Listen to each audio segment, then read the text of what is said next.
So what are we going to do? Slink up the stairs in a group in secret. Like he doesn't know how to express himself and he's overloaded, so then he closes his eyes and gets the words out. But back to the logistics situation on the silo. This is insane. That's insane. Oh my It's gosh. Okay, This is your lifeline. Lifeline. Because Mechanical holds the access to all of the power, all the water, all the air. Today we're watching Silo Season 2, Episode 4. What happened in today's episode? First thing that happens is Solo is weird, and then we go down deep into the drill room, and Shirley and Knox figure out what the names are.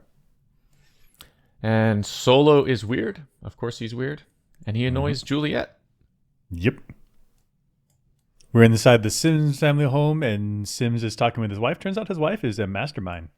Yeah, kind of behind the scenes person. Solo is weird again and plays the harmonium and feeds Juliet the solution. Mm-hmm. Mary's weird and talks with the Lucas Kyle guy, and people outside don't like it. Yep, impeach her. And Juliet almost kills herself, but she got her suit, so everything's okay. Mm-hmm. Mary and Bernard have this sexy romantic dinner. Indeed they do. Turns out to be not so sexy. Mm-hmm. And then whatever this scene was, what was this? This happened. It didn't quite feel like reality, right? Hey, Felt like augmented. like virtual. And then the deep down gang makes it to the top, DDG. and they have a cool message system with they're dropping balls. Mm-hmm. Mary's found dead, and Bernard seems unhappy about it. Yep. His plan, though. Yeah. But he's unhappy. And then Sim gives this prepared speech. Mm-hmm. And the they, DDG goes home. And they go home. They're running. Like little bitches. Yep. What did you think about the episode? I give today's episode, Season 2, Episode 4, a 4 out of 10. Solo, the character, is kind of annoying. Super annoying. And I don't really like scenes with him. Juliet is still making terrible decisions. Bernard, though, he's a savage. Whatever it takes for political wins, he's doing it, killing people. To me, the politics of the silo is still unclear and perhaps a little contrived, so I'm still not on board with all the political maneuvering.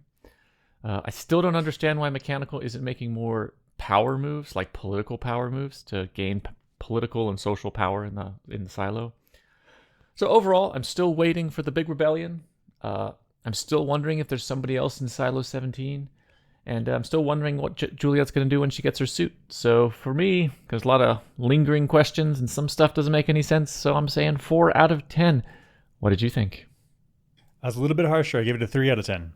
Oh. So, yeah, it was a rough episode. But let's first talk about the good things. So Juliet made the air pump. She made the air pump, but she needed to get under the water. However, I don't think it would have worked. I'm not sure if all the details were lined up right. Mechanical showed his leverage. I think that's fantastic because they have a lot of leverage. And so when they turned off the lights, they really showed everyone else in the silo, like, don't mess with us, right? Felt great.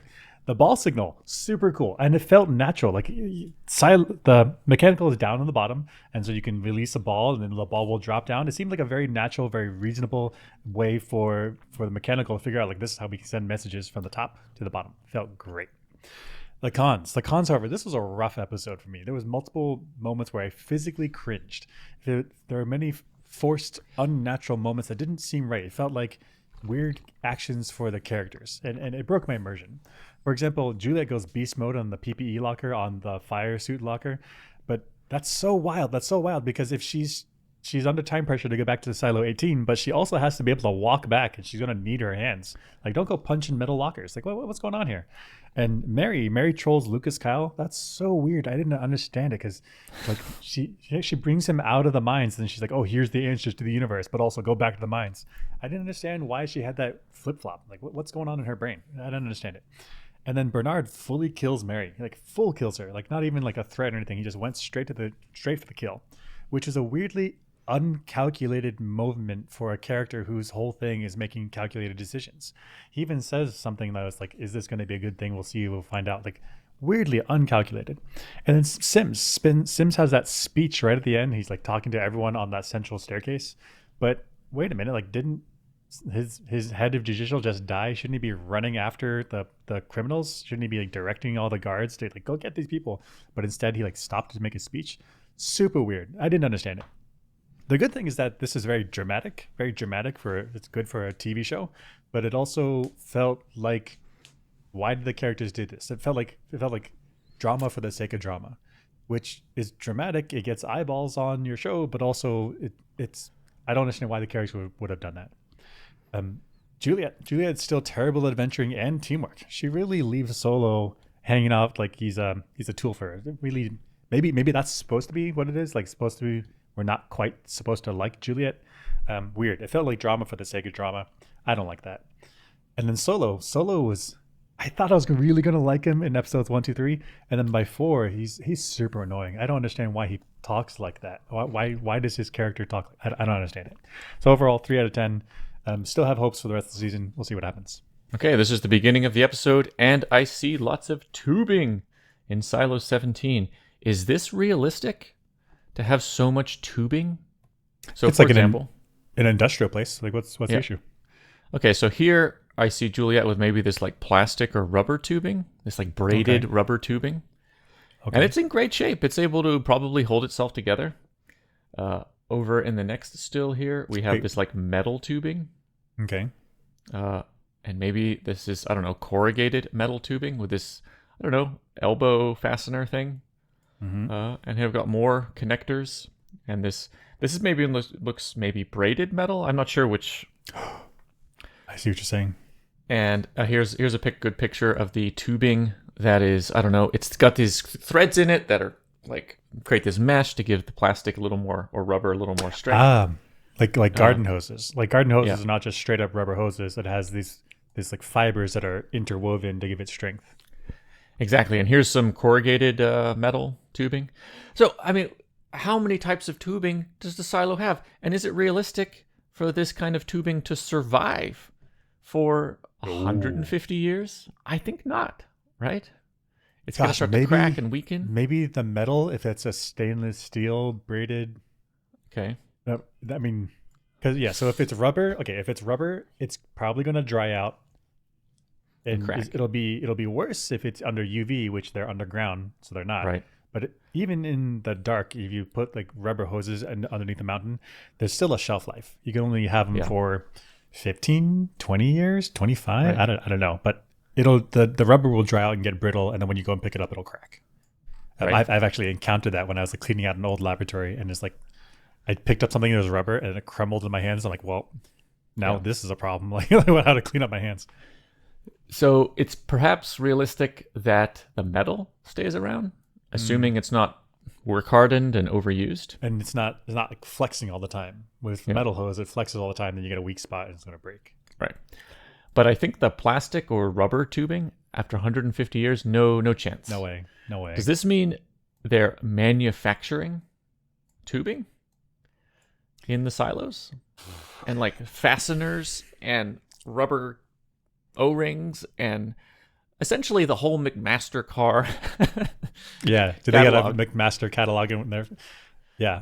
I mean, gosh, it's got to be no way. No way. But right? maybe. Okay. Maybe. So can they make metal things? I think they can make metal things. Yeah. They have a mine, and they're somehow getting rocks out there and then smelting it. So maybe metal. They've devoted resources to mining the metal and refining the metal and then turning that metal into, I would say, simple finished parts. Yep.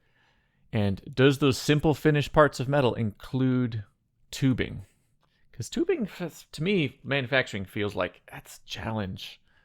I mean, but if they have a indoor forest and they can make the right climate for rubber trees, maybe they could be making rubber. Okay. I mean, actually, now I think about it, rubber is important, for a lot of applications. So you have rubber trees and you turn that into manufactured goods like tubing and O-rings and stoppers. Mm-hmm. That might be in the founder's plan that they have to be able to make all these things. Yeah. But I see what you're saying, because about the McMaster car, that's super smart statement. Because McMaster car is this industrial equipment catalog. It's like fat, super thick. And it's just thousands and thousands, like anything you want. Yeah, let's look up their online catalog. I just want to see the book. I don't know if the book exists anymore, but just get a feel for how many. Like this is Fat. We used to so have thick. these. Yeah, still in labs today. Like this is just page after page after page of nuts, bolts, wires, tubes, All fasteners. the different combinations of slightly different sizes, slightly different threads. Yeah. So No there's no way. way the silo with 10,000 people without global supply chains, global factories, global shipping. There's no way that they're going to have this available. But maybe if they only need a few things, if they're Yeah, like the all future- hoses are going to be the standard size, all screws are going to be the standard size, or maybe like these standard 3 sizes or something. And then Yeah. maybe. So they have maybe the founders like, you're going to manufacture these nuts and bolts, this tubing, these fasteners. And so you got maybe a couple pages of the McMaster car catalog that fulfills 95% of all the uses in the silo. And then anything else you just have to make custom in the mechanical machine shop. Mm-hmm. And maybe that is okay. Manufacturing hosing and these things is a challenge, and It's not 10,000 people is going to be pushed to the limit in terms of agreed. supplying these things. So, but I mean, heck, I've made a screw before. I think that's simpler than making tubing, and it still took me like 10, 15 minutes. yeah. Takes Yeah, way I guess too long. there's manufacturing a single screw, and then there's manufacturing screws in quantity, which is a different beast. And then tubing, manufacturing tubing, I think that's even hard to do one time, Yeah, because you got to get not that easy. for this kind of tubing with the cross braiding. Like, yeah, you Like have to weave these fibers in the middle of the rubber. The rubber can't be too hot; it burns. If it's too cold, it's not It won't go malleable in. enough and won't shape. Like, it's a delicate process. So silo, there's a part of silos, silo culture, there's multiple silos. Part of that culture we're just not seeing with all the manufacturing and supply chains of coordination and humans working together to build these parts. I mean, I'm interested in that part of the silo, and I just don't see it yet. Very interesting. So, next part, we see Knox and Shirley talking about the wall in the down deep. When we were kids, I used to think these were the names of the founders. Now I think they're the people from Mechanical who died in rebellions. I think the rebellion we grew up hearing about was just the last one. And before that, they happened every generation. And you don't want Mechanical to start another one? If we started any of them. Look what they wrote next to the names. Started with a food shortage in the farms. And then it looks like blamed on Mechanical. Factory workers, shut down. Trash chute fire. No matter where rebellion started, finger always pointed at Mechanical. Why? So, what? So, Yeah. who are the founders again? Who are the founders? The founders The founders Are are the the people people- that drilled the hole, right. built the silo inside it. So, why would the founders put on a commemorative wall trash chute fire? What? Yeah, right. Okay, I had that same reaction because Knox was like, I thought this was originally the founders, but then there's clearly a catalog of like hundreds of years of social political issues. Why do you think that was founders? Yeah, it doesn't make any sense. Like, here's a commemorative of the 150 workers or 1,000 workers who contributed to the making of the silo. Also, trash chute fire and food shortage. Blame Mechanical. Blame mechanical. Mechanical didn't exist when the founders were there. Why would? Maybe Knox is just a bit dim. And gosh, no way is all the paint equally fresh. Like, it's not all written at the same time in which the founders were around. Like, there's different ages of the paint on the wall, but he can't. Right. He doesn't recognize that. He doesn't see that. Like, what's going on with Knox? Right. Like, why is he in charge of mechanical? Right. Gosh, and it's clearly like either paint or chalk or some He's like, the founders built this whole silo. What is the plaque commemorating the completion of the silo? Graffiti looking terrible with clear propaganda symbols. It's The just finger. what? Okay, so I thought about this, and he's discovering this, or I guess rediscovering it. He's figuring this out for the first time for himself, right? And so I thought about this, like, this is really risky, right? Because that means that this information, the past rebellions, the knowledge of it is not held in mechanical. It's only stored here on the wall. Okay. But the fact that he found it and Shirley and Julia found it was because when they were kids, when they were teenagers, they were cave diving, exploring, and they found this thing. And then later on in their adulthood, the political climate worked out such that they're like, oh, I can connect the dots. But imagine if they hadn't come down here, or if the political climate wasn't one such that they connected the dots that this was actually a commemoration of all the bad issues that happened in the silo. That means this knowledge could be very easily just lost.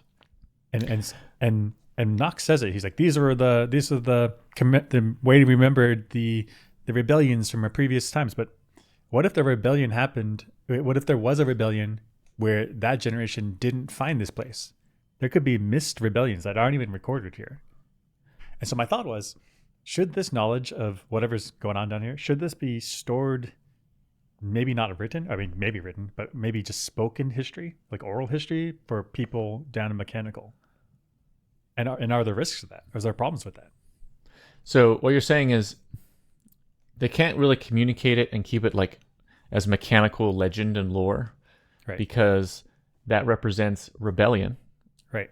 And so that would mean the raiders or the people in the up top would come down and squash that information. Right. So, no way could they keep it tight-lipped enough. Like at some point, a sheriff or raider is going to hear it. And they're going to come down.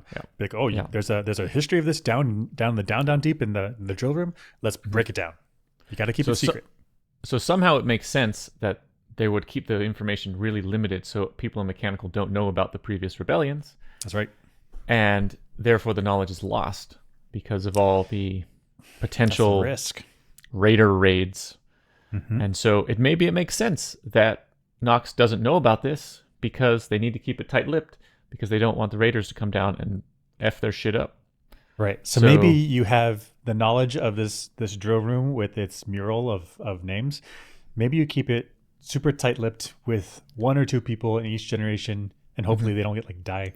And so who's the tight-lipped person in this generation? I think it might be Martha. It might be Martha. What if Martha is like a flame keeper and she keeps the memory of all these former rebellions, and then when the situation arises, she passes on to the next generation? Oh, that makes sense, because we talked about the flame keepers in season 1. And that would mean that the flame keepers down in mechanical would be the people who know this information, but don't tell anyone because they don't want to stoke a rebellion. But they keep the flame. Until the time is right. It's got to be Martha. Maybe. It's certainly not Knox. Yeah. Because I'm not even sure why he's in charge of mechanical. Yeah. Skills are lacking. Well, let's keep going. Why is that? Because we can shut this fucker down. That's right. That's right. You're That's not right. ready for that. Us shutting it down. If it gets us what we really need, and we've exhausted all They of... killed I Cooper. know! And they sent Jules out to clean. But Cheryl, other than revenge, what do we want? The truth. Shirley needs to get her mission statement down. What is this? What do we want? The truth? What the hell is this? Go to school. Wait, what's the issue of wanting the truth? It's too vague. Truth about what? What's the truth going to do? You're going to get like the truth in a statement. It's going to change nothing. Do you want more political power? Do you want representation for the silo up top? For the mechanical up top? Do you want better living conditions? What do you want? Something that's like concrete. You can't rally and cry around the truth. I mean, how are you even going to know if they're telling you the truth or not? Yeah, until you have independent verification, it could just be another lie. Fucking demand it. I'm the head of mechanical. Head of I can mechanical. get a meeting with the mayor. We take a small group, you, me, Walker, maybe McLean, the head of supply, and we go up. No crowds, no weapons. Every step we take will be considered an act of aggression. Which is why we send a message to the mayor first, laying out exactly what we want to talk about. Not the mayor, the judge. Jules told Walker the Meadows is an empty road. But the silo doesn't know that. As far as everyone's concerned, Judge Meadows is the boss. I'll send her the message. So this blew me away. So they're like, we want this. We want the truth. What can we do? We can shut this fucker down. So what are we going to do? Slink up the stairs in a group in secret and talk to the real power. Please do something for me. Please give us the information. Please. I will Please come to you. No, we demand it. We're gonna shut this down. You're gonna come down to us, and I'll maybe give you an audience if I have the time, so that I can demand what I want from you. And if you don't come down here, you're gonna feel our pain. Okay, I'm not gonna slink up the stairs like a little bitch. I'm Nox. Nox does not understand the situation he's in. He has enormous power. He should make the demands that they come down to him. Exactly. They should come down to him. The mayor should come down to him. And if they don't, you're not gonna have water. You're not gonna have power. You're not gonna have air. You know, you're not gonna have clean sanitation. It's gonna smell like poo up there. It's gonna be all poopy. Try to work like that. I mean, it's making a joke about poop, but that would be horrible. Mess people up. Yeah, right. Mess people up. And all you have to do, bacterial problems. Yeah, to turn your toilets back on, because mechanical turned off the pumps in the up top. You have to just walk down the stairs. You got to walk and talk to mechanical stairs. That's so easy. All you got to do is go downstairs. Right. So so you turn on the poopy stank up top. And you say, Nox says, if you don't want your poopy stank, come on down. And it's a power play. Hey, if they still say no, then you cut off their water. Then you cut off their air. You cut off their electricity. Right. You have enormous power. Right. And they send the raiders. How are they going to get down the stairs in the dark? They can't see. You want to How are they going to attack? Down? Yeah. They want to attack. What are you going to do? Yeah. What do you do? What are you going to do? And then the raiders fail, and you still got poopy stank. Come on down. Come on down. We'll talk about it. We set our terms because we're mechanical. So Nox is just not up to he just doesn't have that political savvy, that ruthlessness to say, like, when we demand something, this is how it's done, and we will upend societal norms to do it. So I wonder if they're one savvy politician away from taking over, and not taking over in like a violent uprising, but like just political maneuvering. Right. Because they hold all the power. They hold all the power. In fact, for a long time, it could be that the power goes from the mayor office up top, or the judicial up top, all the way down to mechanical. And in mechanical, there's a waiting room and like a throne room where it's like, I need an audience with mechanical because my toilet got stuffed. Yeah. So yeah, I think that might be one savvy politician away. Nox ain't it, though. Nox ain't it. Nox ain't it. We see the scene where Solo's in the children's classroom, and so I wonder, how old is Solo? Her mom, she would jar peach preserves. She said that her name meant blue or something, and she really liked my blue eyes. So, this is a level B classroom. You would have been 11 or 12 when the rebellion started. So how are you sitting next to her? I didn't mean that this belonged to Lapis. Like a weirdly specific thing that he's describing, right? Right. And at the end, he says, I didn't mean that this belongs to Lapis, but I think it did. Like, I think he's just covering. So then the question becomes, so I agree. He seems to be covering. Like, he doesn't want Juliet to know that he was 10 when the rebellion went down, and now he's like, what, 40 or 50? 50-something, yeah. So what difference does it make if the rebellion was, say, 10 years ago versus 40 years ago? I don't know. Does it make? I don't know why he's hiding that. But you agree that this is probably Lapis's backpack. Like probably is his childhood friend. I think it has to be. Because if they pass the backpack on from generation to generation, then there would be each kid would customize their own backpack, and it would be slightly different. And it wouldn't have that blue sweater. That's her blue sweater. Right. Which means the rebellion happened maybe 30, 40 years ago, depending on Solo's age. I don't know why that's a problem. And I guess it's, yeah. And then he makes this weird childish excuse. That's like, I didn't say this backpack was, but that's like when kids are like, hey kid, did you take the cookie from your cookie jar? And like, no, I didn't. But it's like, there are crumbs on their face. Yes, I caught you. Yeah. Like, I didn't take the cookies from that jar. It's like, okay, you understand what I meant about you. You didn't take a cookie. Like, I don't care which jar you got it from. It's like a weird, childish sidestep excuse. Right. Because the easiest thing to do is just not say those thoughts out loud. So then Juliet won't have the questions about when the rebellion happened. Or at the end, he could have said, oh, this wasn't her backpack, but it was from a childhood friend from when I was a kid.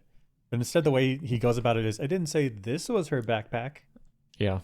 It's like, He's kind of weirdly childish sometimes. Weirdly kid-like. Yeah. I mean, he has been stuck in that vault for apparently 40 years or something. That's a long time. That is a long time. All right. This was weird to me. I don't understand Silo. Why does Silo talk like this? Solo, could you just stop? You gotta listen. I'm trying to figure this out, and you're playing music. How do you think I'm playing the music? I don't care. I'm trying to show you something. Will you just come over here, please, just one time, and I won't mention it again, I promise. Just play. Okay. No, not my hands. Look at my feet. Yep. There's a bellows inside that pushes air through a valve. You can use this to push air down a tube.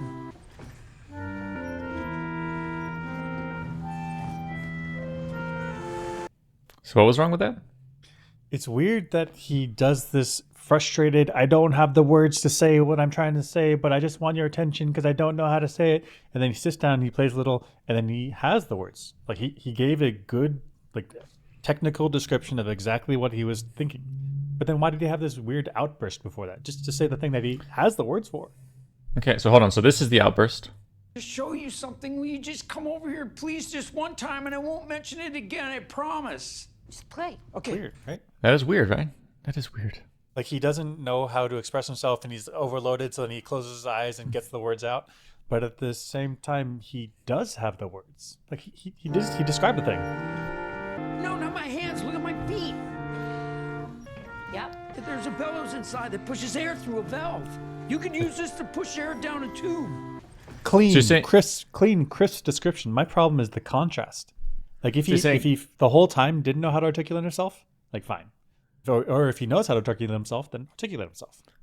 So you're saying like it's really, really annoying because what he wants to get across is this technical thing that would help Juliet, but doesn't know how to get Juliet to come over.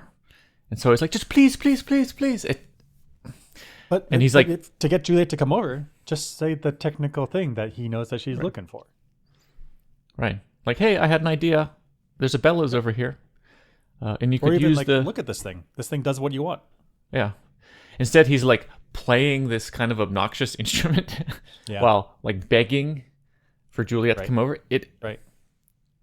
It's weird. I don't understand it. It was so annoying too. But maybe, I mean, okay. So filling in some blanks here. The rebellion probably happened 40 years ago. And in a previous scene, he saw a friend's backpack, and it was like a kid's backpack, which means the rebellion probably happened when he was a child. Mm-hmm. Maybe 10, maybe 11, maybe 12, something like that. So his social skills essentially stopped growing at 12 or whatever his age was. And so he's still quite childlike, but continued socially childlike, but he continued to learn technical things. I see. Maybe. I see what you're saying. And that's also consistent with the previous scene, the scene where we talked about his backpack, where he sidesteps Juliet's question where like, wait a minute, this is a child's room. He's like, I didn't say it was this backpack. I guess it would make sense that he would have childlike behaviors because that's when he stopped getting corrected by the larger society into his adult personality. Like he hasn't had interaction with anyone since he's gone in the vault. So his social skills are childlike, although his technical skills have advanced, I guess. I mean, Maybe. I could see it. Because he asks for her attention by like clanging on the keyboard, not clanging, but like playing the instrument while she's trying to concentrate. Yeah. And then like begs her like a child. Instead of just talking adult to adult, he felt like he had to grab the attention of the adult like a child. But then I see it. he was able to explain the technical aspects because he is an adult.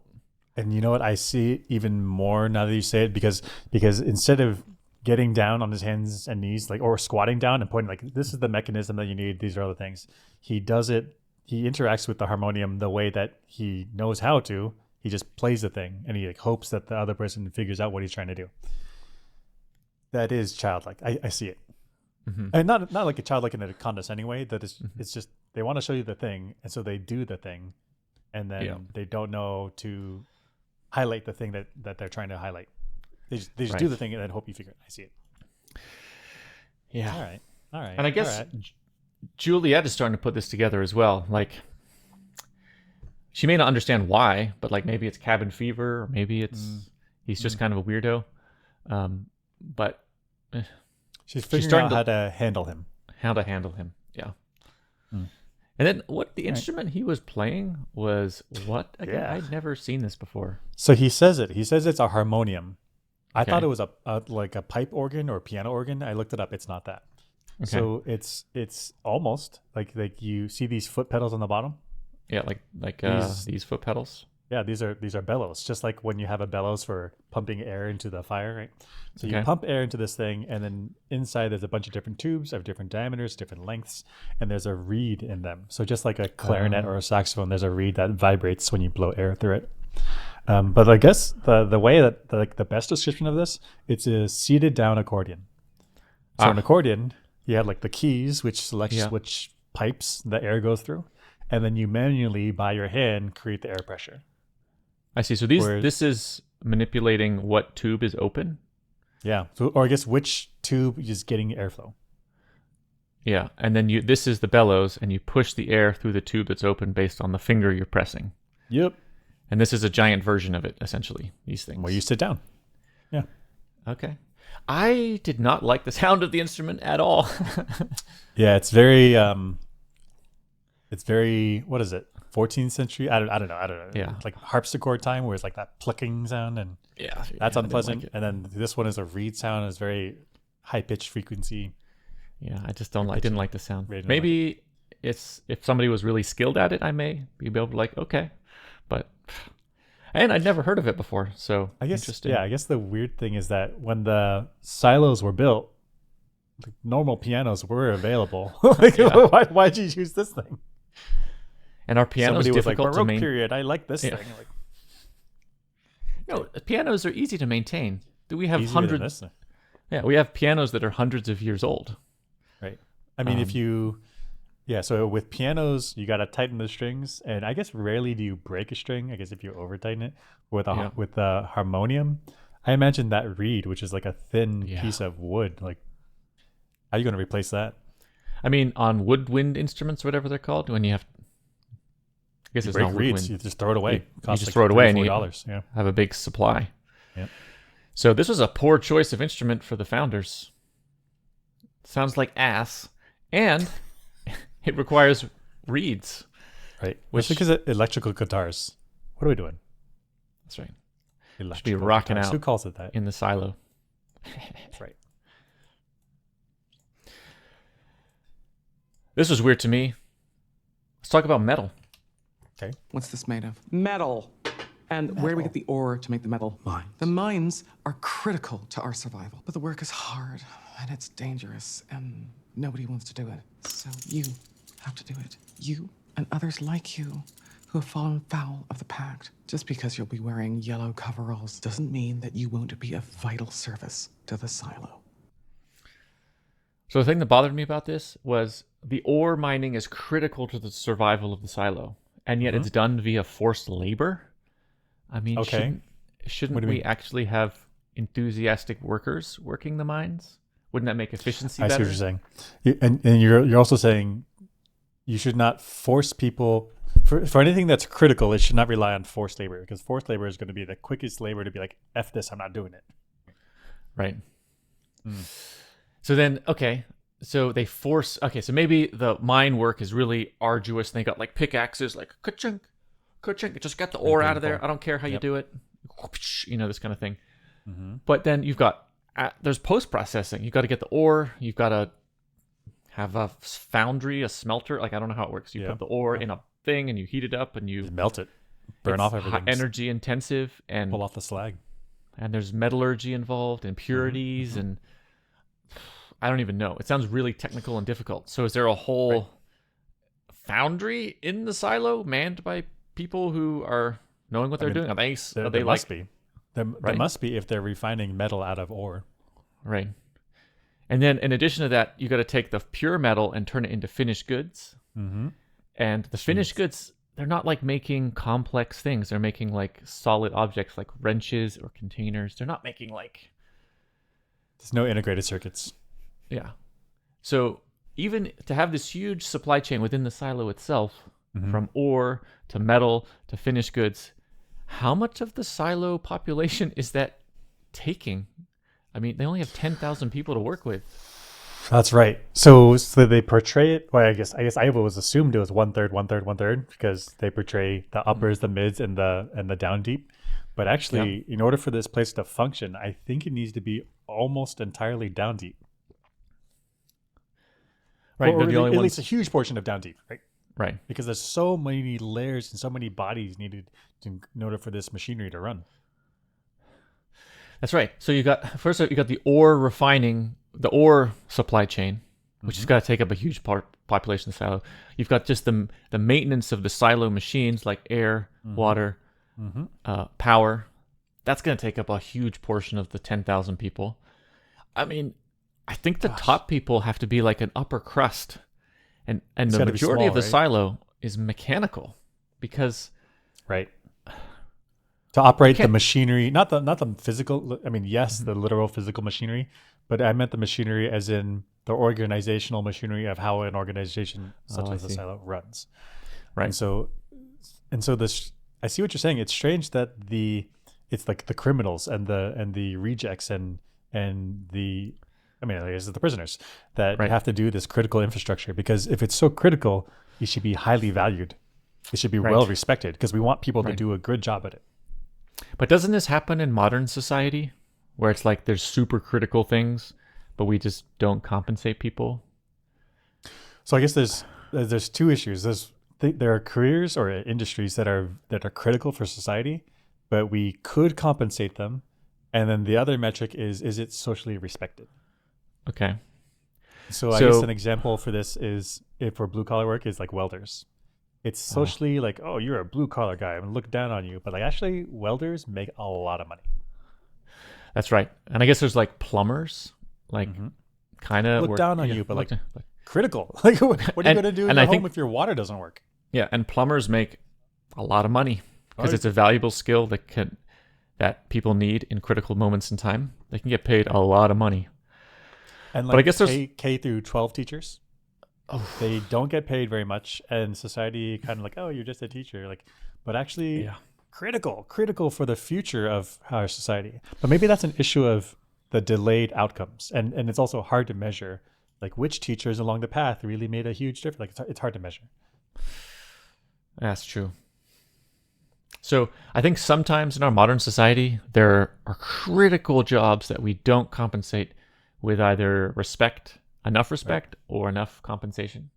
I agree. And there are also jobs that don't get the respect they deserve, but they're compensated like a welder is making, $300,000-$400,000 a year for a experienced one. So if they're dwelling dangerous jobs, yeah.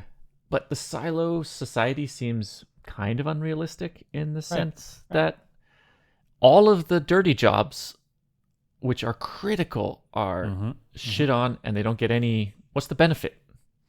And it's like HR bloat at the top. That's right. Getting all the respect, but what are they doing? Like shuffling papers around all day? Oh my gosh. My frustrations at university. So it's like 3 admins for every 1 professor at universities, but it's like, what are we doing at universities? Isn't this a research facility? What's going on here? And like, who makes the most money? The admin people. It's crazy. Yeah. So, but maybe that's why they have rebellions, because it's the uppers and the mids having the chill lifestyle, and then the down deep is they get no respect and they get pressure all the time, and they're not making any more money than anyone else. But they have a critical job that without their jobs, the society shuts down real fast. But they don't get the respect. They don't get the respect. I mean, gosh, from the up tops perspective, they've got to think at some point, like, why do we keep having rebellions from the down deep specifically? Right. Well, you shit on them all the time. Yeah. And plus, they shit on them and they have power. That's right. So, weird. So, this offhand comment by, Judge Meadows about metal, to me, says so much about the supply chains and the economic situation, the social situation within the silo, that I'm interested. I want to see what's going on. I mean, heck, she doesn't even care what type of metal it is. It's just generically metal. Yeah, she didn't even say like steel or anything. Stainless steel, aluminum. Like, nope. Just generic metal. I don't care. Yeah. Go mine it out of the ground for me. Go mine it. I don't care. I'm the judge. The judge. Yeah, in the same conversation, Lucas Kyle shows that he knows stuff about the solar system. I think he knows too much. I wanted to know about the lights in the night sky. They move. We move. What do you think that means? I think we live on a ball. On a and ball. It rotates, giving the impression that the lights move, but they don't. It's the same with the sun. It doesn't move. We do. We spin, and that gives us day and then night. You mean he knows too much? You mean like a conspiracy, or you mean like he just knows too much given what he should be able to know? So Lucas Kyle is born and raised in the silo. So all he knows is this tube, you know. And he sees a feed in the cafeteria from the cafeteria camera, and he sees these lights in the upper strip. And those lights are stars. And from that feed, he's able to determine that he lives on a ball, and the ball is rotating, and the ball is going. He's saying the sun is stationary. Somehow implies that the Earth is going around the sun. And he's drawing all these conclusions from that strip of the feed. Oh, like I mean scientifically. You mean Yeah, scientifically he has come to conclusions that he should not have been able to. Right. So he's right. Well, we know he's right because we have satellites and rockets, and we've had thousands of years of like science to build on and evidence. But he has none of that. That's right. So I had the same idea. I found it unrealistic that he wouldn't get anything wrong. Right. Right. You know? Can we also appreciate? Okay, it would have been super cool because he has this limited information. He only has the views of the outside world from whatever he sees from the cafeteria, few twinkling lights. How cool would it have been if he had taken that data, that's the only data he has, and come to some wrong conclusions? I think that would have been better. That would have been really cool. Fantastic sci-fi. Because he would draw the conclusions that he knows he can, like, he would draw conclusions from the feed that are realistic to draw, and then he would probably go too far and speculate too much, but those would be wrong in some way. I mean, it would be entirely reasonable for everyone in the silo to be flat earthers. Because they don't have the data that suggests that it's a round planet. In fact, now that I'm thinking about it, even just coming up with the idea of a flat Earth might even be a leap for people because they've never really seen the surface of the Earth. They've never looked out to the horizon. So they even have a conception of what like a big flat thing is. Like that, going from like the world is a cylinder to the world is flat would be like generational change step one. And then going from like flat Earth to round would be like, what the hell's going on? And this would probably take generations because it took us with the full sky, us as humanity, to come up with so I looked the conclusions itself. I looked this up. I said, what information would he have needed to have in order to figure out that we're on a round planet? So I looked it up. It was Aristotle. Aristotle got this somewhere in the 350s BC. That's when he was lived, but I don't know how old he was when he figured this out. And what he did was during the lunar eclipse. So when when the moon is passing behind the Earth. Right. So this is the Earth's shadow, and the moon is inside the Earth's shadow. Exactly. And when that eclipse is starting or ending, so it's definitely the shadow of the Earth that's being projected on the moon. It's round. So here's an eclipse sequence. Yeah, please walk us through it. Okay, yeah. So this is before the eclipse. You get a full moon. And then as the moon moves into the shadow of the Earth, this would be the shadowy portion. And to be clear, the moon is going right to left, right? Right to left. So the moon, it's going into the shadow. Okay, perfect. Right, yeah. So it's going right to left. And as it looks like as an hour passes, you get the shadow of the Earth. Notice the curvature. Right on that Terminator line, that shadow to the light. Clear. It's a shadow of a round object. And if it's us causing the shadow, round planet. Round planet. And then as the moon sits in the Earth's shadow, it looks red to our eyes. That's just there's some atmospheric stuff for the reasons for that. Refraction, and then it leaves the Earth's shadow. It's a round shadow line again, and then it comes out. So this guy, we found this Pixel Brew. Found this cool picture. You can see very nice. This is the Earth's shadow, and this is the sunlit portion.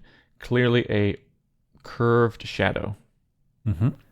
So unless Lucas Kyle has these, can see eclipses, which I don't think he can because it's recycled feed, there would be no reason for him to think that the Earth is round. He didn't have this data.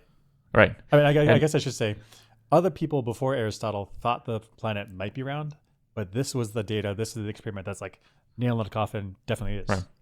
And it's ultra confusing because we see straight lines like this on the moon all the time, which is due to the relative position of the sun, Earth, and the moon. So we only see the lit portion and the other portion is in shadow.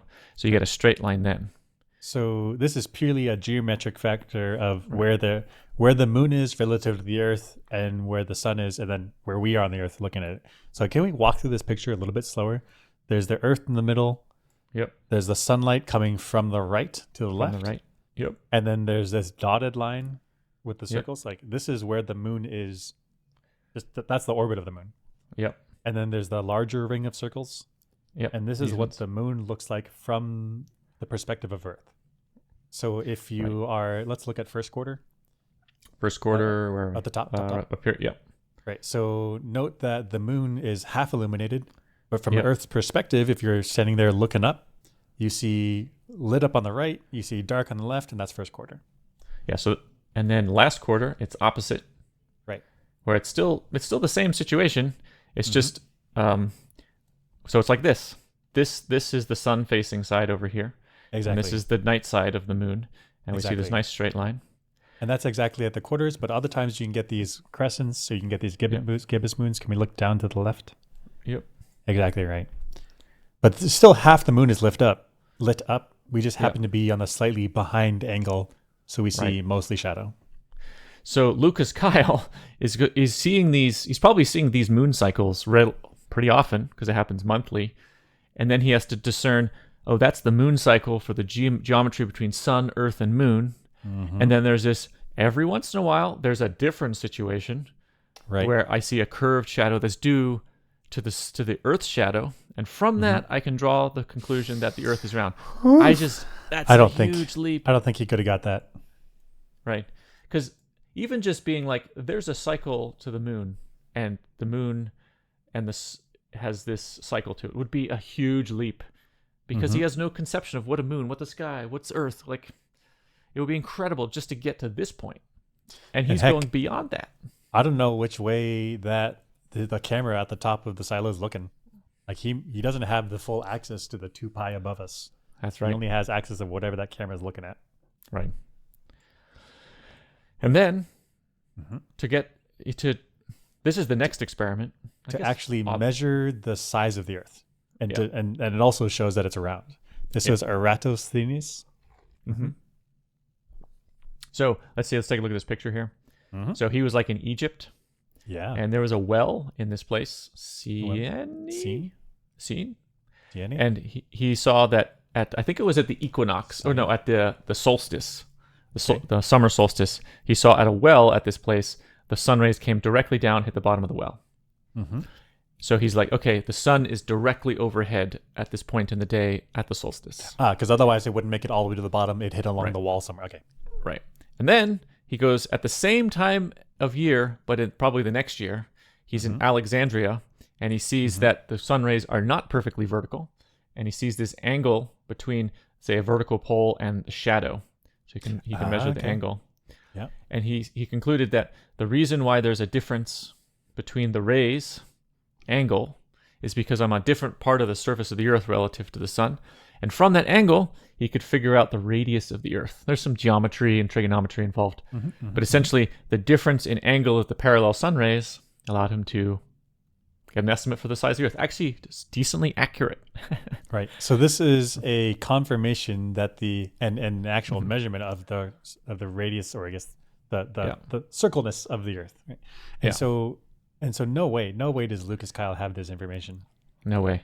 And keep in mind, like, this is Aristotle's in mid 300 BC, and this is like mid 200 BC. So we're looking at 100-year difference between it's round to I know how big it is. I know how round it is.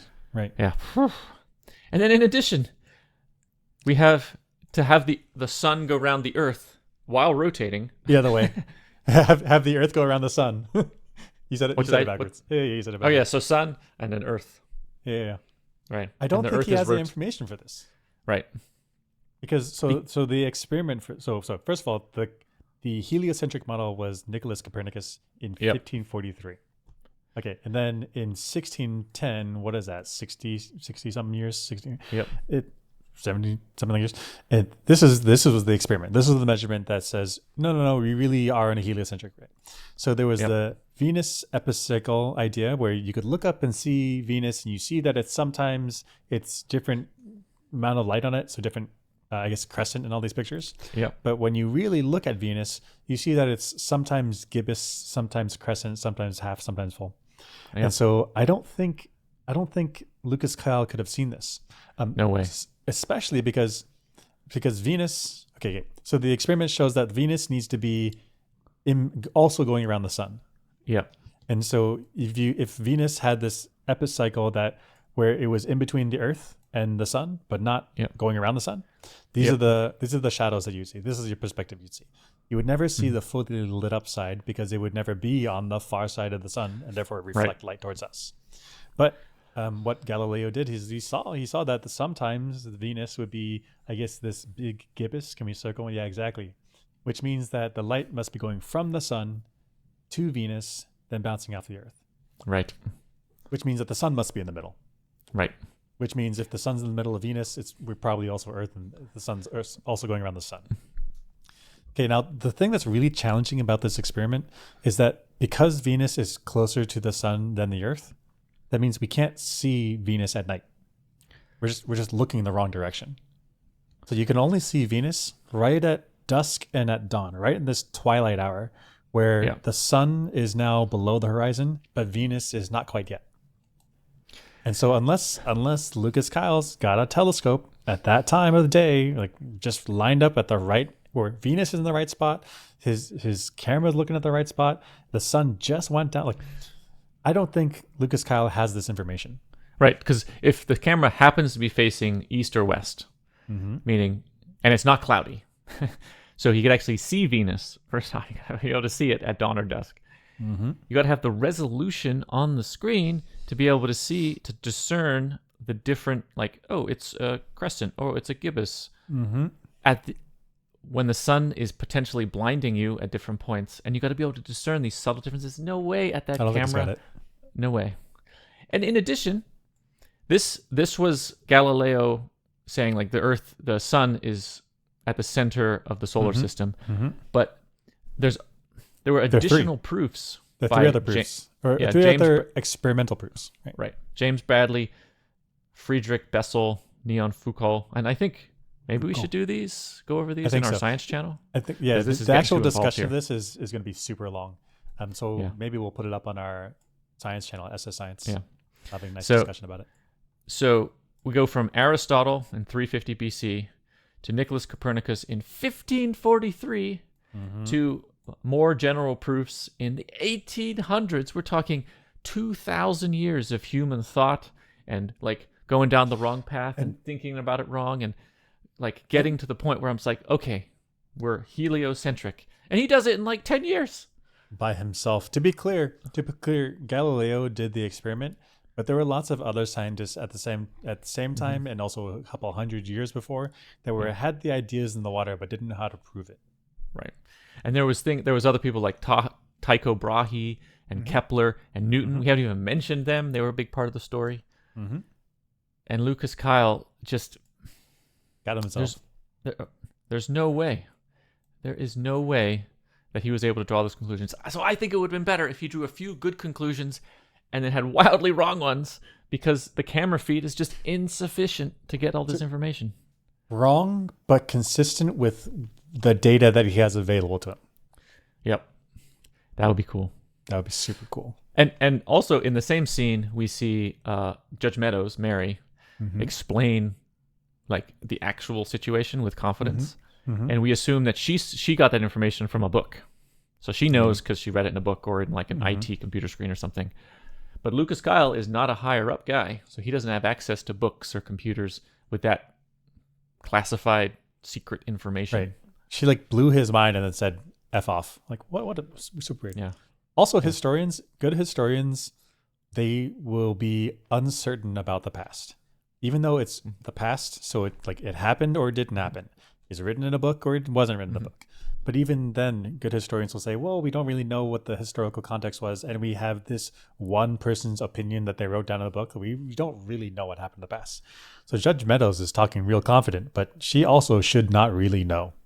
Right, she doesn't have that additional lived experience confirmation on the surface of the earth to be able to put that model that she's reading together. She's just kind of taken it all on faith. Yep. And trusting the founders, essentially. Yeah, that was fun. But back to the logistics situation on the silo, the technical aspects. Water supplies on the silo. Like, how do they work? I mean, this was pretty neat. You just walk up to a fountain, it'll turn it on, you get fresh water. Which implies some sort of abundance because the water's available. It's free faucet, just turn high pressure. Yeah, Not high a little pressure. dribble. It's like flowing. Societal trust. She just drinks it. She's like, it's clean. So there's lots of trust. And then just the technical aspects, like where's the purifier? How are the pumps and pipes doing? You get like a single lead pipe in the entire system. Now everyone has poisoning. Like, oof. Right. And the pipes have to be replaced, which I guess is realistic. Because otherwise there's corrosion. Mm-hmm.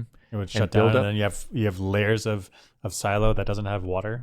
That doesn't have like super bad. So that means mechanical is like they've gotten a maintenance schedule for, I don't know how many levels are 100 levels.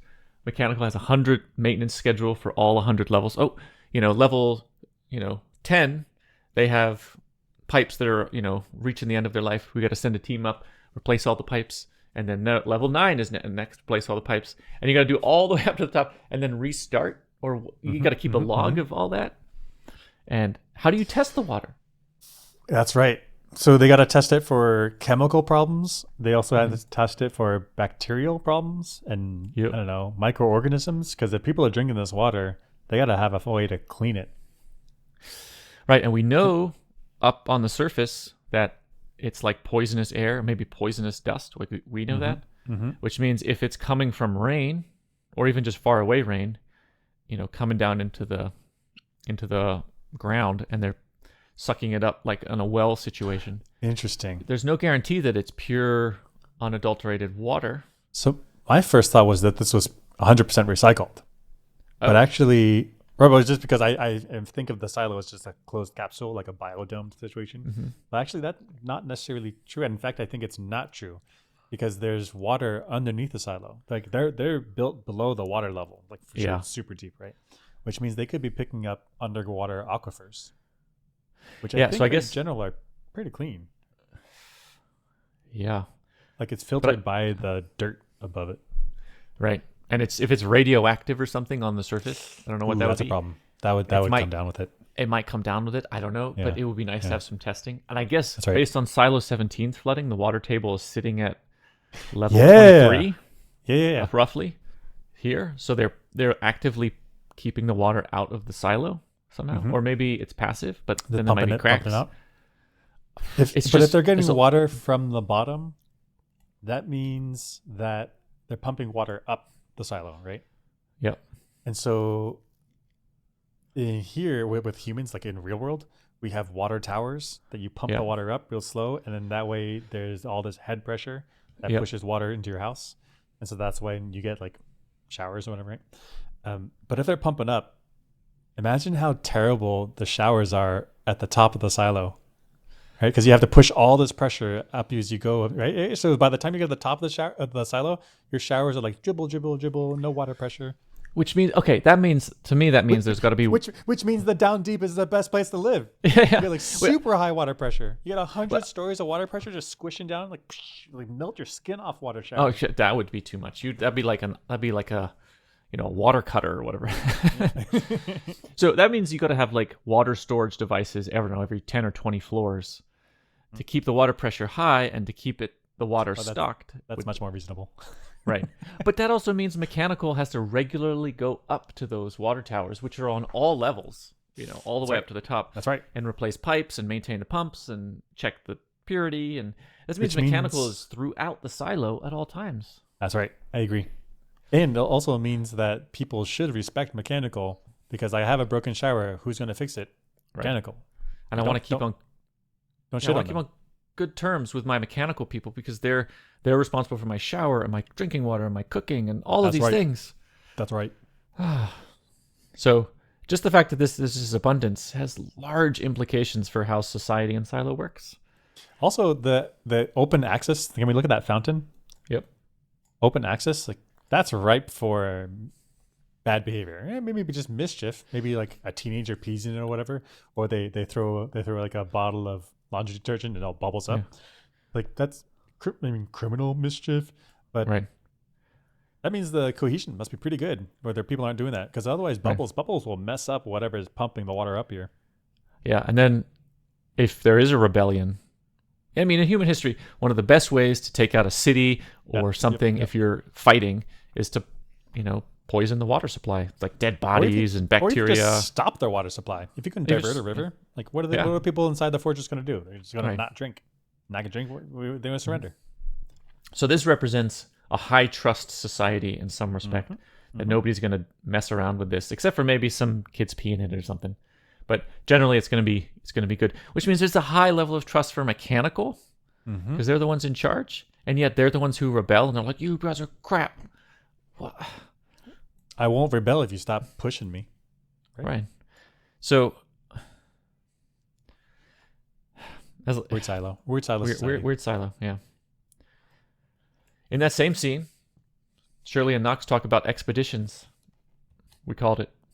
Meadows goes for it, sending people out to look around, come back. Would you volunteer? In a heartbeat. A heartbeat. You? Yeah. To me, it makes sense that mechanical would be the ones who are like, well, we have some engineering. We can, maybe we can solve problems and get out there. Oh, yeah, let's watch the next video. All they want is to build better suits and to send a few people out to explore and come back. Just a little exploration. Everything about that is prohibited by the pact. So my prediction was that Bernard was going to use exploration as a method to get rid of insurrectionists. I did not think that mechanical was going to be the ones that we want to go outside.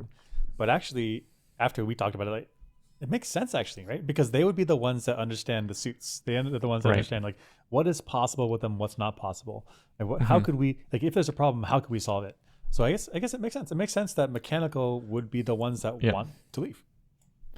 Yeah, and then actually Bernard is pretty strictly holding to the pact here, where he's like, they want to go outside. That's really bad. We've made our population really react negatively to the idea of going outside. So that's a reason to rebel, to crush the rebellion of mechanical. Squash it. Because they have these terrible ideas, even though they're not actually that terrible. So our prediction that Bernard might use that, based also on Judge Meadows' desire to go outside, he's not going to do that. Maybe it's politically savvy. I don't know. But I guess it makes sense that mechanical people are the ones that want to go outside and do the exploration danger stuff. I mean, it's nerds that fill NASA, right? Yeah. And they see, we could go outside. Okay, if we go outside, what problems we have to solve? Oh, okay, maybe that's right. Poison problem could be solved. Or maybe that, how far can we go? If we go out just 20 meters first and come back, that's survivable. We'll do that and see how it goes and learn some lessons. And then maybe we'll go 50 meters. The right knowledge base and the right personalities to get stuff done. Yeah, it has to be these guys. Super cool. I really like it. It makes sense. It makes sense that those characters do that. Then Juliet gaslights Solo. She gaslights him. I had to go back to the vault. What? Why? I think I left it unlocked. There's no one here. I think we're okay. No, I think I gotta go check it. No. It's okay. I saw you. You locked it. You closed the door and it locked. You're just saying that. What are you doing? You locked the vault. She's already leaving. Yep. Go! No way did she see him either leave the door open or close it. She doesn't know. No way, right? Right. So she just says that. She just says that to him to get him to stay with her. I mean, I think this is okay in the sense, we're coming to the conclusion that Solo is kind of childlike. Okay. And he's throwing a fit over the side of the vault door. And she's like, this is not a big deal right now. I need you to stay focused. And I'm going to sort of say whatever it takes to get you to not worry about it. In fact, I'm even fib a little bit to you because I need you to stay focused. So I had a potentially favorable interpretation. Like Okay. maybe her. I mean, we know from research that eyewitness testimony is terrible.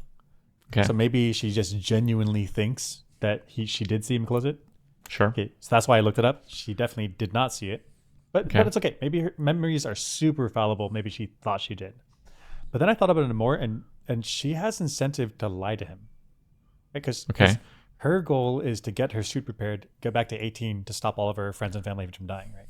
Yep. And so I think she's just saying whatever she needs to say to get him to do what she needs him to do, which is to stay there and assist him and assist her in building the suit. But now you're saying that because he has this kind of child mind, that she's doing it in a socially acceptable way. It's like when kids have these panic attacks and you need to talk them down, and you fib, you lie, to get them to settle out. Is that what you're saying? Yeah. So a lot of kids always have a crisis over some, Big feels. They say there's 2 cups, one is blue and one is orange. One kid gets the orange one, the second one gets the blue one. I want the orange one. And it's a big emotional thing for that kid. That's right. That he didn't get the orange cup. But at the same time, the adult cannot play into that, because it's just a cup and it's not a big deal. The kid doesn't have the perspective yet. So if Juliet makes the assessment like he's kind of acting childlike, I see that he's reacting. It's not a big deal. So I need to just calm him down without playing into his emotional reaction. She doesn't see it. I mean, gosh, she doesn't really talk him down nicely. She kind of just says like, no, it's not an issue. Mm-hmm. But maybe she doesn't have a lot of interactions with the kids. Maybe she doesn't know how to do that dance. I don't know. It felt bad to me. It felt bad to me, like we're supposed to like her. She's the main character. She's the hero. But also she does these things that are not very nice, but needs to get done because she does have an imperative. She needs to get back to Silo 18 to save everyone. So she's like, go. I need to go. I mean, if that is the time pressure, it makes sense. And there is a big risk. To die. There's a big risk because if Solo goes back to the vault, even if it is locked, to me be like, I feel much more safe in the vault. I'm going back in the vault. And now she doesn't have her assistant. Right. So also, maybe it's okay. I've seen in some of the ways that Silo has been presented to us, there's sort of an implication that there's a third person in Silo 17 wandering around. I've just got that feeling. Like some of the camera angles look like somebody spying on them from a distance. And why would Solo be so worried? Is that why I've had that feeling? Maybe. I've had that feeling, but I haven't seen like food missing or a light turn off, and then so I was like, I don't think there's anyone else around. But I see what you're saying. Like some angles, some camera angle, like it feels like there could be someone else around. Right, and Solo's behavior is consistent with him knowing that somebody else is out there. Because why, if he thinks it's only those two, only Juliet and Solo, locked or unlocked, it doesn't matter. It doesn't matter. But if he believes somebody else is there, then he's like, I need to make sure I lock it. Should lock it. Why doesn't he tell Juliet in that moment, I think there might be somebody else out there, and I need to make sure that it's locked? And Juliet might be like, okay, reasonable. Let's make sure we lock that up tight and keep our guard up. What if Lapis, his childhood friend, is still alive? Looking for revenge. And she's creeping around the silo, and she's like this horrible mutant, like it's like 3-headed something, and then it's like I can't tell Juliet about this. She's not going to understand, so that's why he keeps it under wraps. And then we go full Fallout. Yep.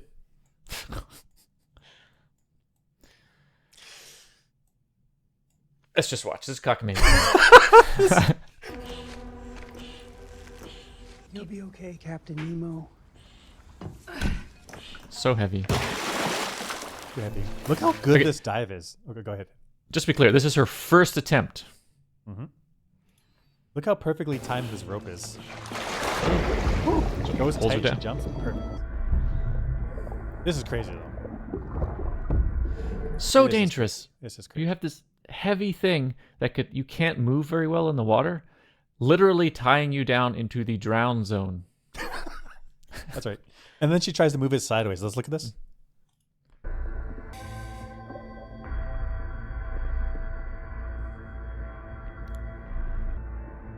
No way. You don't have leverage. No way. Because the human body is buoyant. You need friction on your feet to be able to push sideways against the heavy thing.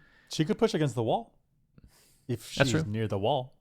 But as soon as she's not near the wall, there's nothing to push against. Nothing to push against. Also, can we go back and look at that hose? Yep. So she takes air through this hose, and then she takes her mouth off of the hose, and it's not bubbling anymore. It's not bubbling. So what is going on there? Because if it's an open tube, the air goes out and the water backfills. Which means this hose here is like the perfectly amount of pressure that it stops water from going in and it stops air from going out. There's no way it's perfect pressure, because that means they would have to dial in the pressure just perfectly with this, pretty imprecise bellows with his foot pressure. Solo's still stomping on it. Like it should be just jamming more air in there. So it should kind of just be pulsing air up without much backfill. Coming out, then water would come back in. Unless you had like some type of one-way valve right there on the mouthpiece. Well, what if there's a one-way valve at the bellows? I think that would do the trick. There is a one-way valve built into the bellows, and so that's why you can like pump just like for bellows when you're adding air to the fire. Yeah. There's a one-way air valve that's built into it, because otherwise when you squeeze out, which shoves the air out, and you open back up, it would just suck in hot ash. Right. So there's a one-way valve that's only in one direction. So it's there in the bellows. Yeah. So that would mean here down on the mouthpiece. But it would But if we use the bellows to push air out, the bubbles pulse out. Yep. And then the one-way valve closes. Air can't rush in because water can't rush in because there's air already in there at pressure. If it's and it might the same. Oh, but it's I guess I think that's true. I think that's true if the hose is always pointing down.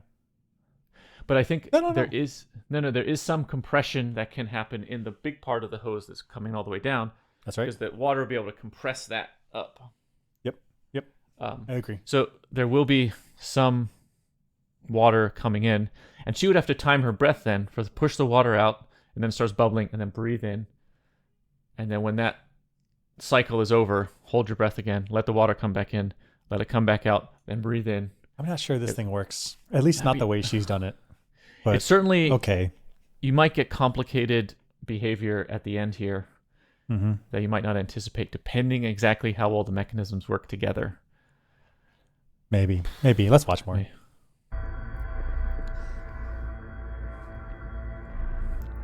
Okay, yeah. The pushing, no way. It's crazy. Okay, cool. She's breathing. This is insane. That's insane. Oh my gosh. Okay, this is your lifeline. Lifeline. That's insane. She abandons the air hose. Right. And does she know how far she has to go? Does she know she has enough air to get to the next place? I don't think she does. I mean, there's a lot of unknowns. She's winging it. This is first dive. My fist is clenched. And now it gets caught, and now she's stuck. Also, I bet she wishes she had a longer rope here. Right? Yeah, why doesn't she have... In episode 1, she hadn't cut it, or episode 2, I bet she wished she hadn't cut it. And, okay, even if she has cut it, why wouldn't she tie enough rope together in her way so that she can get to the top? If she needs to come back down, she can climb the rope down. And then if she gets stuck, she can just let go and float back up to the top. Why would you make a rope... If this is the depth of the water, why would you make a rope this long and then tie it to yourself? You would make it longer. Quick release. You want some kind of quick release. You could have quick release, or you could have a longer rope tied to you. Longer rope. And then you could climb down, and then if something happens, you let go and you float to the top. Right? Gosh, even that big old heavy weight, she should have had, I mean, this is hindsight, but of many smaller weights. And then you just release weights until you get to the right amount. Instead of having this big old heavy thing that you can't move anymore. Right. Okay, then she gets stuck. Ugh. No way. Oh my gosh. Look at this. So fortunate to have this like corroded piece of sharp metal at the ready. It's corroded and weak yet still sharp. Yep. and right in the right place. The human strength.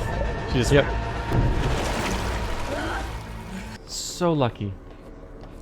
And then there's no coordination with Solo. He's just pumping. Like, I didn't even... Does she does he know that she's not there? He can take He a has break. no feedback. He has no like pull the cord twice to let me know you're okay. 3 times if you're dead. Like Yeah. he has Does no he idea even?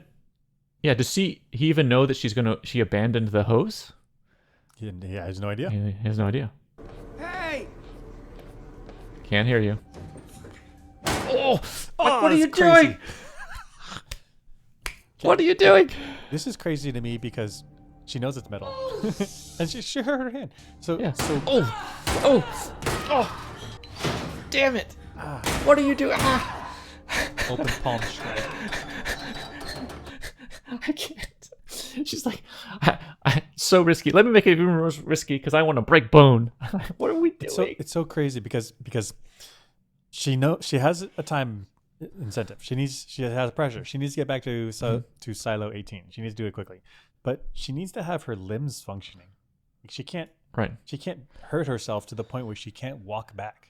She can't use her hands to knock on the door when she gets back to silo 18. This is so crazy to me.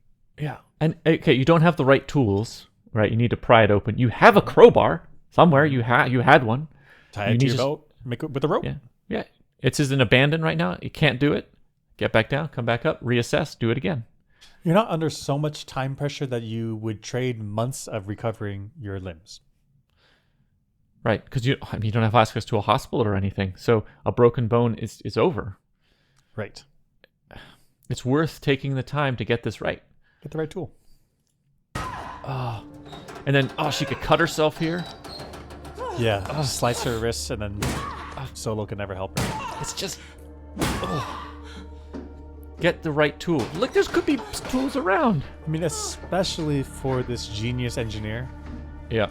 Like, I'm gonna need some tools when I get there. Come on. And get and the right he's still tool. pumping. Yeah, He's and still he's still pumping away pumping. the whole time. He's The whole like time his quad is burning. He's like, Yep. I can't do this anymore. I think Quad she's hand glute dead. all fired up. Yeah, right. What if he's so tired that he can't pump anymore for her? Right. It's been like 20 minutes, and he's like, well, That's right. at some point she's Yeah, gonna that's die. right. Okay, have you ever pumped up an air mattress with little foot pumps? Yeah. Like you're not going for 20 minutes straight. You're gonna be switching legs. You're gonna be tired. This is high risk. High risk. Okay. I gotta go back to the boat! And then, okay. Well, Okay, it gets worse. Let's look at the next video. okay. So she does not. Oh no, to the left. To the left. Oh, yeah. Okay, so she could have done this if she had not broken her helmet. She could have had one of these old timey underwater. She just feeds the air hose underneath the helmet, and then it fills the helmet with air. And every time Solo pumps, he fills it up. Like she could have had this. She would have been, if she just hadn't broken her helmet. Right. There's so many benefits to this. One is constant air supply. You don't really have to worry about that sucking action anymore. Also, you can see. You don't have to open your eyes in the dirty, scummy Underwater, water. whatever that is in there. Yeah. Yeah. You can now see pretty clearly and sort of assess what's going on. So many advantages to this if you hadn't broken your helmet. Hadn't broken her helmet. Okay, and then it gets weird. She's really bad at teamwork. So give Solo a break. Like, let him know. Let him know that you're fine. So this is her coming up. And that's Solo. That's Solo in the background. Okay. What? Right? I mean, okay, who else is in the silo? Who else is pumping on the thing, right? That's Solo. This blows. What? There's a window? There's a window, and it looks like it's an arm's reach of the platform that she's holding onto. She could have like leaned over, like scooched over, and like knock, knock, knock. Me, okay, stop. 5 minutes, come back. Like she could have done that. Instead, he's pumping away, pumping away, getting tired. What if she did have a long enough air hose, but he's too tired to pump by the time that she's done getting her fire suit?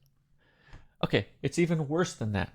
Because they have a window to where they want to go. Try to break the window before doing the water thing. What are we doing? spend a few. There's plenty of trash around the silo. Pick up some strong, heavy metal bar. Just smash that window. And that means they didn't know the window was there, because they didn't do a survey. Like, what's the wall situation? Let's look around. Let's find some flashlight. We have flashlights. Look around. Oh, is that a window? What's in there? But even now, she can look over and see Solo pumping. Give him a little knock on the window, and he's gonna be there like knock. That must be Juliet. Let me go look at the knocks, and then they can communicate. Thumbs up, thumbs down. Enough. That's right. Even if say they didn't know the window was there, as soon as she sees the window, she should be like knock, and then he could take a break. Okay, so this is why I think this is my reason why she didn't do it. Because she needs him thinking that he has a critical mission right now is to pump, otherwise Juliet's going to drown. If she gives him a break, then she's not there to manage his emotions. Then he could say, oh, I really need to go back to the vault. And then he takes off and leaves. And now she has no more pumper. So I think she leaves him in that emotional state of like, oh, she might be dying. I need to pump to keep him there. So, okay, I like that idea. I mean, I high risk. I like the explanation. I don't like what that means about her. But also, there is a limit to human muscles. Like, if she needs a certain water pressure and he's pumping with his leg, and it's just incapable of pumping because it's been 20 minutes, half an hour. No matter what his emotional state is, he's not going to be able to do it. I mean, he's not like he has a squat rack in the vault. Yeah, we don't know what's in the vault. He might have a squat rack. He's jacked. That's right. He never takes off his coveralls. He might have just quads for days, just solid rock, steel quads. So this is okay. I can't believe there's a window and they didn't find it. Yeah. Just a quick survey, a look at the map, a flashlight around. Oh, I just can't believe it. She's so bad at exploring. All she got to do is look over her shoulder and be like, "What's that out there moving? Oh, it's Solo." There's so many problems with this. I can't even right now. Knox goes up to see Judge Meadows, and he uses the power of mechanical. So cool, so clever, so simple, but bad. 3, 2, 1. Lights on. Let's hope. Hell yeah. Just think about the power. Think about the power. Knox is up there, and he's like, the people are yelling at him, you stupid mechanical people, and he's like, hold up. Boom, dropping a ball. His ball. You ready for your whole life to be shattered? Mm-hmm. Here we go. We all live underground. That's right. You want air? Don't forget Talk that. to me. You want light? Talk to me. You want water? Talk to me. You want anything? Talk to me. Me. Touch me. Me. I'm leaving now, and you're going to come down if you want something. You want to feel power? This is it. This is it. Yeah, power move. And it's right, because mechanical holds the access to all of the power, all the water, all the air. Nope, right. Don't mess with them. So Turnus is equal. Respect, yeah. And just the people on the up top are like, mechanical bunch of down lowers, no good nothing people, hate them. And then they're like, oh, my light went out. Literally cowering. Literally cowering and screaming and like kind of bow down a little bit to Knox, because that's like a god power in the silo. That's right. They've taken for granted how delicate life is. The mechanical just handles it. You just shut up and handle it. Like, give them respect. They're making your life possible. Right. Like mechanical, I can do your job. I can shuffle paperwork around all the time, do nothing. Can you do my job? No, you can't. Well, come on down to mechanical and do it. You don't have, you have no clue. Come on down. Do you need training? We'll provide the training for you. But do we want to learn your skill of like doing nothing, sitting around doing nothing? No, I don't want to learn your skill. Nope. If you need anything, we'll be in the down deep. One thing I wondered about this though, because it sounds like the fans turned off. Yep. Like everything turned off, right? Yeah. And so does this actually disadvantage mechanical down in the down deep? Because carbon dioxide, which everyone's producing when they breathe in, isn't that going to settle down and kill mechanical first? Okay, so this now depends on the actual technical aspects of the power, water, air supplies. Because if it's like one switch and it's like silo on or silo off, then it could be a disadvantage, because then mechanical has to turn it off for themselves too. But if they can be like level 13 off, I don't like you. Level 27's water pumps off. Like if they have that kind of control. Or like the Thompson's particular bedroom, like turn it off. Yeah. Right. So depending on how much control they have, it actually may be a liability. But yeah, still I mean, they really should have several breaker boxes throughout the silo. So one at each person's apartment, and then also one for the floor, and then also down a mechanical, which can then route power around. So really, the biggest flex would have been they turn off power for everyone else except themselves. Like mechanical, it's like, you want some light, you want to write things in the dark, come down mechanical, parlay with us. Yeah. That would be a real power play. Maybe they don't want to show off that they can do that Power just play? yet. You know? That's right. But, man, it would be scary. But I mean, it has it really to be shouldn't multiple be- breaker boxes. Because you have one really should fatty cable going to the whole silo. Yep.